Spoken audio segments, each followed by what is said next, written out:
la première rentrée, celle de septembre, a été assez calme. La seconde, celle-ci, celle de janvier, était la plus attendue. Comment la résumer en un mot ?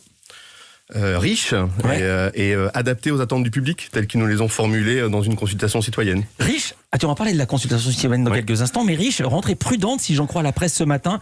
Changement par petites touches dans le Figaro. Virage éditorial à petits pas pour Le Monde. Ça vous va ?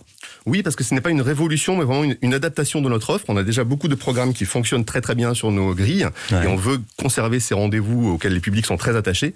Et l'idée, c'est de renforcer certaines tranches, le week-end ou les deuxièmes parties de soirée, sur lesquelles notre offre était un peu plus faible et sur laquelle on veut vraiment proposer des nouveautés au public. Donc je l'ai dit, 9 nouveaux rendez-vous sur France 2, France 3 et France 5, puisque c'est transversal, France Télévisions, essentiellement le week-end en deuxième partie de soirée, donc pas de grands carrefours d'audience.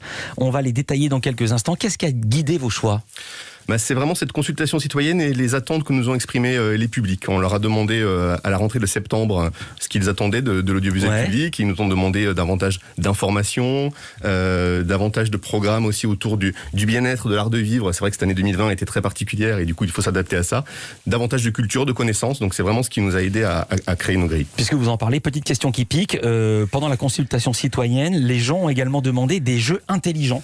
Ça veut dire que ceux qui sont à l'antenne ne le sont pas ?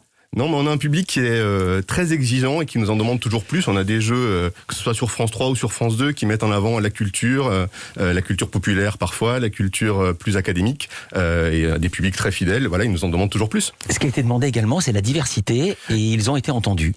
Oui, puisque là, il y a un vrai enjeu sociétal très très important de représenter la France dans toute sa diversité. Le service public appartient aux Français. Chacun doit pouvoir se reconnaître sur nos antennes, quel que soit son âge, son origine. Alors là, on est à la radio, donc on voit pas la couleur de peau des gens, mais qui va-t-on voir arriver sur France Télévisions ?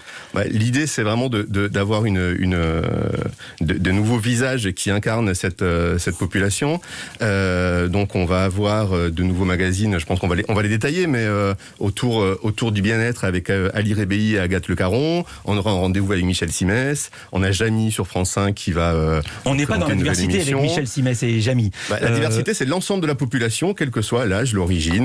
Donc il faut représenter absolument tout le monde. On a Karim Rissouli, dont c'est ce soir sur France 5. On a un jeune cuisinier malien qui est Maurice Sacco, qui sera sur France 3 chaque semaine. Donc la diversité, c'est vraiment l'ensemble de la population française. Alors,